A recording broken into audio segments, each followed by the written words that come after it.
Kali ini tentang pertanyaan. Pertanyaan itu begini, eh, Kang Ali Zubaidi, apakah untuk mediator selain muridnya itu apakah bisa? Karena yang selalu digunakan mediator itu adalah krunya.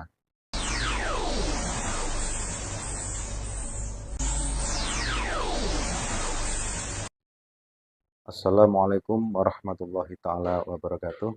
Berjumpa lagi dengan saya, Kang Ali Zubaidi Demak. Salam.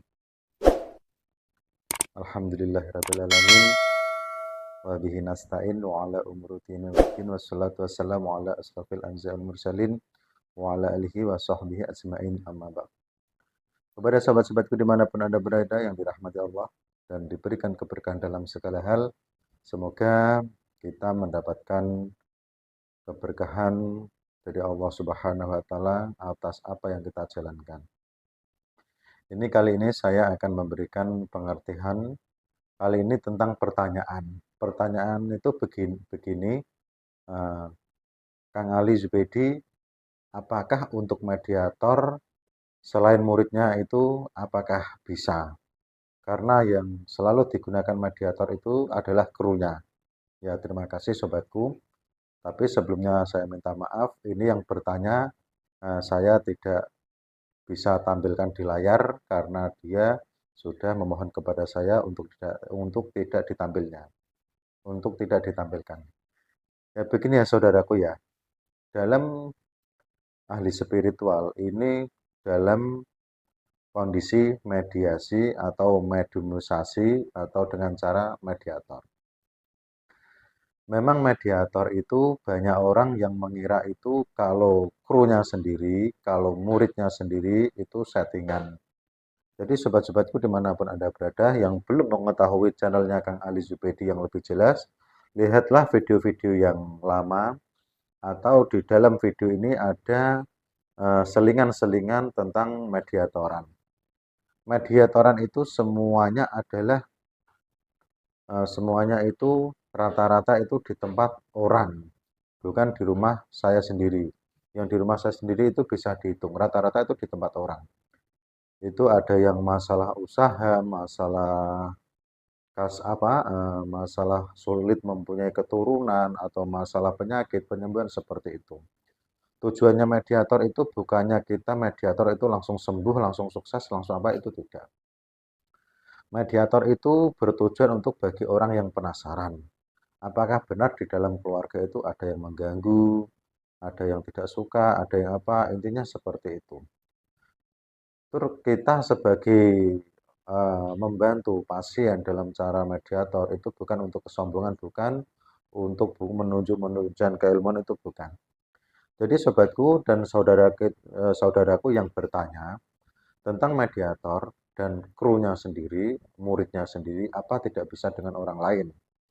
Ini begini ya, saya jawab, memang kalau kita menggunakan krunya sendiri atau muridnya sendiri, yang pertama adalah lebih mudah menarik energi negatif atau positif yang mengganggu di dalam keluarga.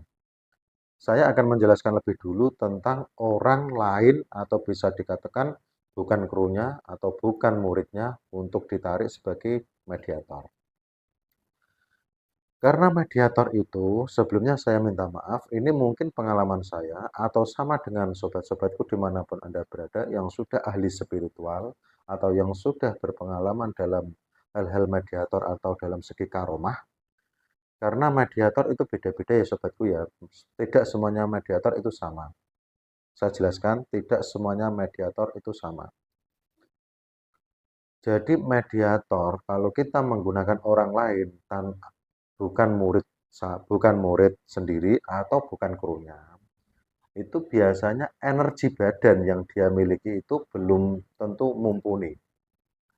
Dan portalnya atau aura kebukanya atau saraf untuk masuknya jin atau makhluk gaib itu belum kebuka. Jadi saudara-saudaraku kalau ada orang yang menentang, nih silahkan saya kalau mau di mediator. Kalau bisa masuk, saya kasih apa? Terserah minta. Lah seperti itu tidak akan bisa. Sehebat apapun itu, orang itu dalam melakukan mediatoran, Kalau yang kita buat mediator itu yang satu, dia itu tidak mau. Di dalam pikirannya tidak mau, walaupun jiwanya itu silahkan kalau mau membuat saya sebagai mediator. Tetapi di dalam pikirannya itu kalau tidak mau, di dalam hatinya pun tidak mau, itu tidak bisa masuk. Itu tidak bisa masuk. Sehebat apapun orang yang akan memasukkan, tidak akan bisa masuk. Dan mediator itu sendiri, kalau bukan murid kita atau bukan kru kita, kalau portalnya belum kebuka, kita buka portalnya, terus kita buka syaratnya untuk masuknya jin itu, terus auranya kita buka. Takutnya kalau kita mengundang makhluk gaib, entah itu setan, jin korin, atau jin yang berkeliaran, intinya adalah makhluk gaib, untuk dimasukkan ke dalam tubuh, untuk kita ajak berinteraksi, takutnya yang pertama dia tidak akan mampu. Sekecil apapun, ini maaf ya sobatku, ini energi kecil saja, ini energi tuyul. Energi tuyul ini adalah energi yang bisa dikatakan paling kecil, kayak seperti semut lah, seperti itu. Energi tuyul. Tapi energi tuyul itu kalau masuk di dalam tubuh, itu kayak seperti mengangkat beban 70 kilo atau 80 kilo. Ini bagi pengalaman murid-murid saya yang sudah melakukan seperti itu. Jadi kalau bukan murid atau bukan krunya dipaksakan untuk memasukkan makhluk gaib ke dalam tubuh, ini bisa diingat. Kira-kira Anda mengangkat beban 70 kilo atau 8 kilo dalam jangka 7 menit atau 10 menit. Kira-kira mampu apa tidak? Nah, kira-kira mampu apa tidak? Maka dari itu, rata-rata kalau sudah 1 menit atau 2 menit, itu tidak mampu. Rata-rata apa? Dia ingin mutah. Dia ingin mutah. Kalau tidak mutah, dia terus kayak orang kesurupan tidak karu-karuan. Nah, intinya adalah energi yang di dalam tubuh dia itu tidak mampu. Belum ditata secara maksimal. Belum diolah batinnya, belum diolah jiwa raganya, aura-aura positifnya, energi itu belum ditata. Jadi tidak mampu. Apalagi kalau bukan murid dan bukan krunya, untuk mediator menolong seseorang dalam entah itu dalam bisnis usaha, entah itu dalam penyembuhan, entah itu intinya adalah menolong yang berkena energi negatif, dia tidak akan mampu. Ini contohnya adalah kuntilanak. Kuntilanak atau sejenis genderuwo itu kalau masuk, itu bebannya hampir 1 kintal. Itu bebannya hampir 1 kintal. Itu perkiraan energi, seperti kita mengangkat beban 1 kuintal. Nah, beban seperti itu, kalau energinya tidak ditata, atau bukan muridnya, atau bukan krunya, maka dari itu dia tidak akan mampu lama-lama. Maka dari itu ahli spiritual dimanapun, sampai Sabang sampai Merauke, ahli spiritual rata-rata pasti menggunakan muridnya atau krunya. Itu rata-rata. Jadi kalau orang lain intinya adalah tidak mampu lama-lama untuk melakukan mediator. Terus efeknya kalau bukan muridnya, kalau sudah dibuka portal seperti itu, dia tidak mampu, terus ditutup lagi, ya kan? Kalau sudah ditutup lagi, kan namanya bukan murid, pasti sudah putus hubungan. Takutnya apa? Nanti kalau sudah tidak dekat sama kita, orang yang dibuat mediator itu tadi, kalau dia ada kesusahan, entah itu ekonomi, entah itu keluarga, entah itu masuk rumah angker, entah itu jembatan angker, atau wilayah-wilayah angker, orang itu nanti suatu saat akan masuk dengan sendirinya kayak orang kesurupan yang tidak karu-karuan. Walaupun portal itu sudah ditutup. Tapi namanya makhluk halus, dia pasti memiliki celah untuk masuk. Karena badan dia sudah pernah dibuat energi-energi masuknya makhluk-makhluk gaib. Jadi sobat-sobatku bisa dipahami ya.